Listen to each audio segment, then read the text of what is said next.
Hello everyone, कैसे हैं आप लोग।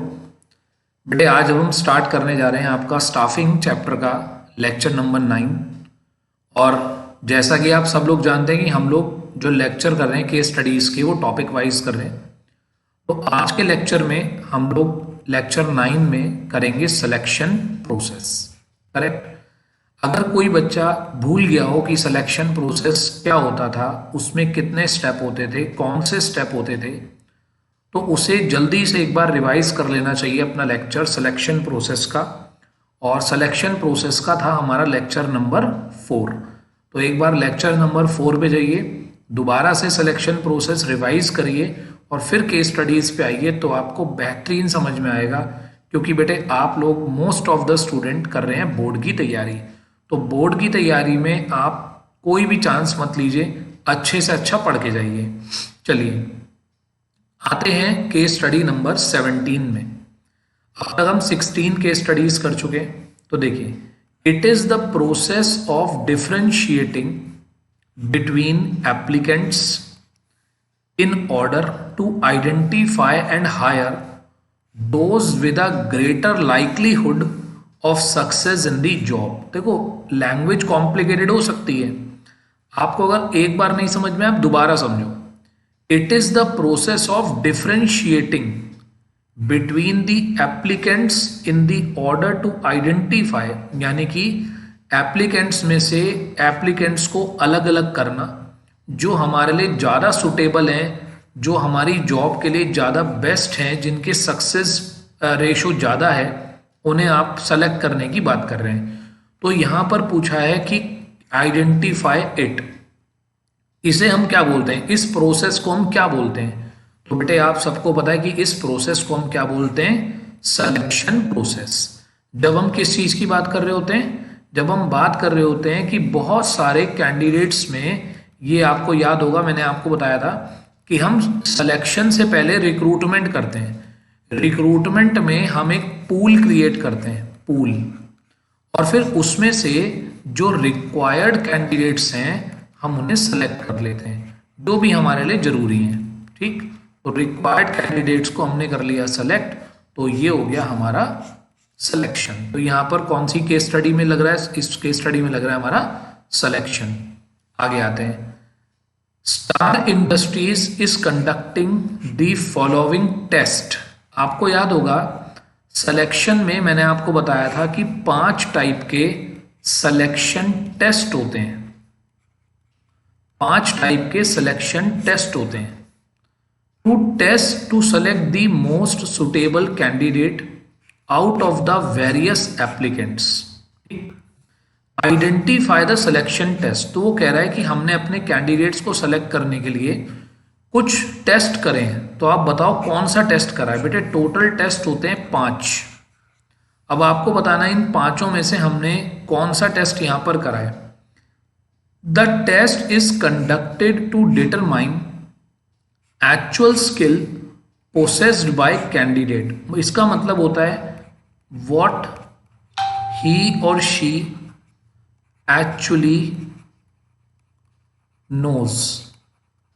वो सच में क्या जानता है, उसने क्या क्या सीखा हुआ है। ठीक, तो इसका पहला है ट्रेड टेस्ट। बेटे ट्रेड टेस्ट का मतलब होता है एग्जिस्टिंग स्किल्स को हम चेक करते हैं कि उसके अंदर कौन सी स्किल्स ऑलरेडी हैं। आपको याद होगा मैंने आपको एक एग्जांपल दिया था ट्रेड टेस्ट में कि हमारे पास एक पर्सन जॉब के लिए अप्लाई करने आया और पोस्ट थी अकाउंटेंट की। तो बेटे अकाउंटेंट है तो उसको जर्नल एंट्री बनानी तो आनी चाहिए ना, उसको सॉफ्टवेयर चलाना तो आना चाहिए ना। अगला देखिए, ये वाला टेस्ट कौन सा है। The test aims to measure the IQ level. Correct. जब हम IQ लेवल चेक करते हैं तो बेटे उसको हम बोलते हैं इंटेलिजेंस टेस्ट। IQ का मतलब मैंने आपको बताया था इंटेलिजेंस कोशेंट होता है, सही, कि एक पर्सन को अपनी एज के हिसाब से कितनी नॉलेज है, तो उसको हम बोलते हैं IQ टेस्ट। करेक्ट। अगले केस स्टडी पे आते हैं। Case study number 19। Mister Murthy is human resource manager of Jai Hind hospital in Vellore. He has to appoint nurses for the hospital. Since patient in the hospital are of the different types, he wants to find out the candidate's maturity and emotions in dealing with the patient. Obvious सी बात है, candidate mature होना चाहिए, irritate ना हो patients के साथ और अच्छे से उनके साथ काम कर पाए। He also wants to know about the candidate's ability to make the decisions. Explain 2 type of test that Mr. Murthy can use to meet the requirement। हमें 2 बातों को ध्यान रखना है कि एक तो उसमें मैच्योरिटी हो, इमोशंस हो, और उसके बाद ये वाली बात कि वो डिसीजन अच्छे से ले पाए। बेटे जब वो हम बात करते हैं कि उसमें मैच्योरिटी लेवल कैसा है, तो यहाँ तो आपका लगेगा पर्सनैलिटी टेस्ट, जब आप मैच्योरिटी लेवल की, सिंसियरिटी की बात कर रहे हैं। और जब क्विक डिसीजन की बात कर रहे हैं, जिसका एप्टीट्यूड लेवल अच्छा होता है, वो डिसीजन जल्दी ले पाता है, तो यहाँ पर हम लेंगे इंटेलिजेंस टेस्ट। नेक्स्ट आते हैं, Nishant the director of garments company is planning to manufacture bags for the utilization of waste material from one of his garment unit. He have decided that this manufacturing unit will be set up in the rural areas of Odisha, where people have very few job opportunities and labor is available at very low rate। लगभग ऐसी जी case study आपको बहुत जगह मिलेगी। He has also thought of giving equal opportunities of men and women। For this he wants 4 different head for sale, account, purchase and production। He gives an advertisement and shortlists 10 candidates per post after conducting different selection test। अब देखिए same case study एक बार पहले भी आ चुकी है, लेकिन ये वाला पॉइंट पहले नहीं आया था कि he gives an advertisement and shortlist 10 candidates per post after conducting selection test, identify and state the next 3 steps for choosing the best candidate out of the candidate shortlisted। Correct. तो आप selection तो उनका कर चुके, आप उनके test conduct करा चुके। टेस्ट कंडक्ट होने के बाद जो लोग पास हो जाते हैं, हम उनका इंटरव्यू कराते हैं, उसके बाद उनका रेफरेंस एंड बैकग्राउंड चेक करते हैं और फिर हम सिलेक्शन का डिसीजन देते हैं। तो यहाँ हमने सिलेक्शन प्रोसेस के स्टेप फॉलो करें। सिलेक्शन प्रोसेस, सिलेक्शन टेस्ट होने के बाद, ठीक है, सिलेक्शन टेस्ट के आगे के स्टेप हमने फॉलो यहाँ पर किए हैं। और बेटे अगर देखिए, अगर मार्क्स ज़्यादा हों, जैसे 3 मार्क्स का क्वेश्चन था ये, तो आपको कम से कम 1-1, 2-2 लाइन में इन्हें एक्सप्लेन भी कर देना है। करेक्ट, इन्हें 1-1, 2-2 लाइन में आप एक्सप्लेन भी कर दीजिए तो ज़्यादा बेटर रहेगा। क्लियर। अगर क्वेश्चन आपसे कहता है नेम देम, तो खाली नाम लिख दीजिए, और अगर कहता है आइडेंटिफाई एंड एक्सप्लेन, तो फिर इनको आइडेंटिफाई करके एक्सप्लेन भी कर देते हैं। केस स्टडी नंबर 21 CBSE 2018 में आई थी और 6 नंबर की एक केस स्टडी थी।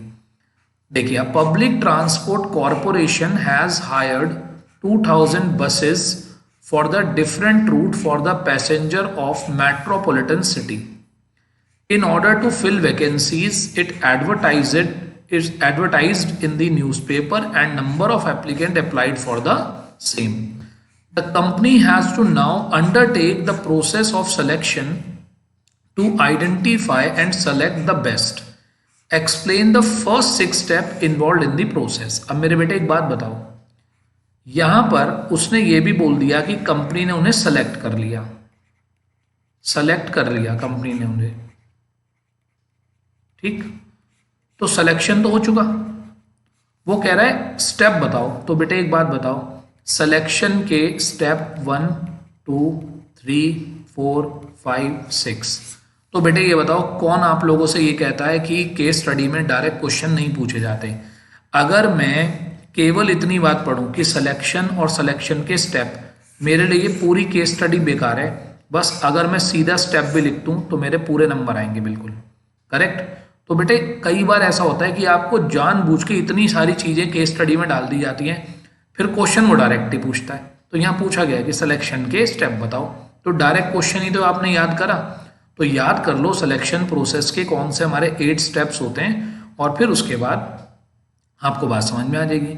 आप में से किसी भी बच्चे को अगर पूरे चैप्टर का एक साथ रिव्यू लेना है, तो लेक्चर 0 हमारा हमेशा, जब पूरे चैप्टर का आपको एक साथ रिव्यू चाहिए तो आप हमेशा देखो लेक्चर 0। जैसे 1 2 3 4 हमारे लेक्चर स्टार्ट होते हैं, तो आप देखो सबसे पहले लेक्चर 0, आप उसे सबसे शुरू में भी देख सकते हैं, सबसे लास्ट में भी देख सकते हैं।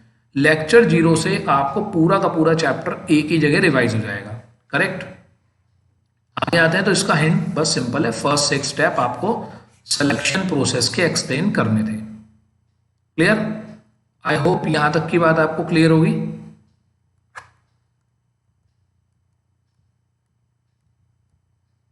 ठीक, तो चलिए आज की क्लास में इतना ही रखते हैं। Thank you, have a nice day. अगर बेटे आज की क्लास आपको अच्छी लगी तो आप चैनल को सब्सक्राइब कर दीजिए और शेयर कीजिए ज़्यादा से ज़्यादा अपने ग्रुप में, अपने दोस्तों के साथ, अपने फ्रेंड्स के साथ आप शेयर कीजिए ताकि सब लोगों को अच्छा कुछ पढ़ने के लिए मिले। Thank you, have a nice day.